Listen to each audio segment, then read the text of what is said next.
Hi, my name's Phil. I like talking about politics, and I couldn't help but do this. It's a very spur of the moment video. It's absolutely hilarious, or I found it hilarious anyway. So, bit of background here. In terms of protests, Brexit protests, so on Saturday, October the 20th, 2018, between 450,000 and 670,000 people marched in support of a second referendum on the outcome of the Article 50 Brexit process. Exact numbers are, of course, difficult to arrange for various organisations to agree upon. But, you know, obviously the people's vote, people say, oh, it's 670,000. People who are opposed to their campaign say, oh, no, it was only 450,000. The answer is likely to be somewhere in between. But shall we say about or above 500,000 people? Now, the Brexiteers did not want to be outdone by this and organised their own event to show that this was peanuts compared to those who were happy to believe in the EU. Tommy Robinson, the head of UKIP at the time, a man who was also convicted of assaulting a police officer, rioting, using someone else's passport, fraud and contempt of court, so an all-round good egg, he organised his event for December 2018. Numbers attending that ranged from about 3,000 to about 5,000, depending on who you ask. If you ask the organiser, Tommy Robinson himself, he would say it was 8,000. Now, let's be generous and compare their highest estimate with the lowest estimate for the event that they were trying to dwarf. Remember, this event was all about showing that actually, all right, you might have got about 500,000 people turning up for the second referendum, but actually that 500,000 in the whole country is peanuts. The vast majority of people want the process going on exactly as it is now, and we're going to prove it. So 8,000, we'll say. We'll say that. Now, if you work that out as a percentage of the protest they were trying to dwarf, does it come out at 200%, 300%, 400%? No, it comes out at 0.7%. 0.7% of the attendance of their competitors. In fact, it was even better than that. It was even more hilarious than that. Because there was another protest on the very same day. A counter-protest to the UKIP march. That managed to get up to 15,000 people. Again, probably going to be a little bit lower depending on who you believe. But the point is that not only did the Brexiteers not even manage 100th of the size of the pro-referendum march that they were supposed to be dwarfing, they didn't even manage to beat a protest march designed purely to protest against their protest on the day. But not more recently now, not wishing to be outdone by his old party, Nigel Farage went for gold in most embarrassing protest ever. The People's Vote campaign are organising another large event for next week. Talking about this as the start of the week. The final week before the official Brexit exit day at any rate.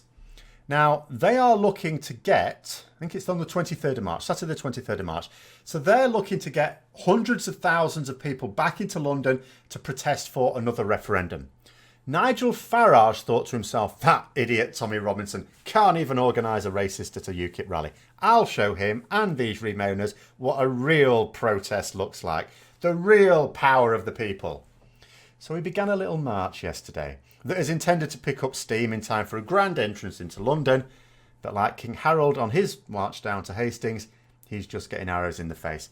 This is a video which I've retweeted on Twitter, produced by the protest movement led by Donkeys, who's responsible for all the billboards that you see behind me, of his wet and windy humiliation so far. Thank you all so much for coming out on a very, very windy.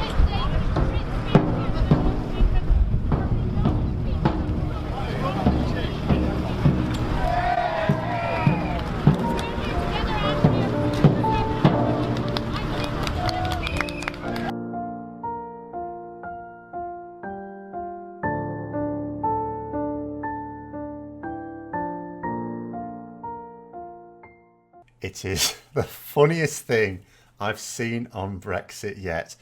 And I know some people will say, oh yes, but this is just the beginning. It's building up steam.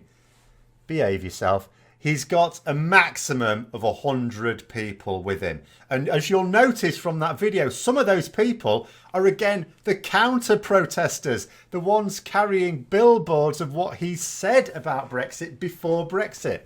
The sad, desperate fact of the matter is, I am a very small-time YouTuber who's only just started to gain any traction at all on a small channel.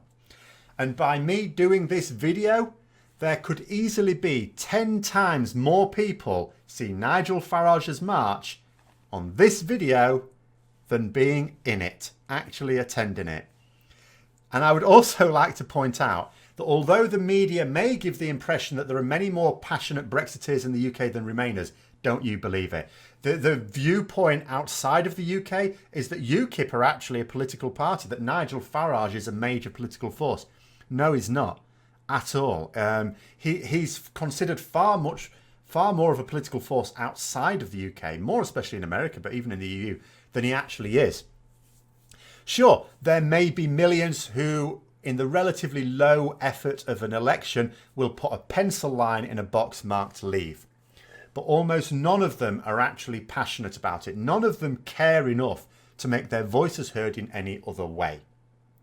Those opposed to this protest, on the other hand, well, they've already shown it once, and this coming Saturday, they're going to show it again.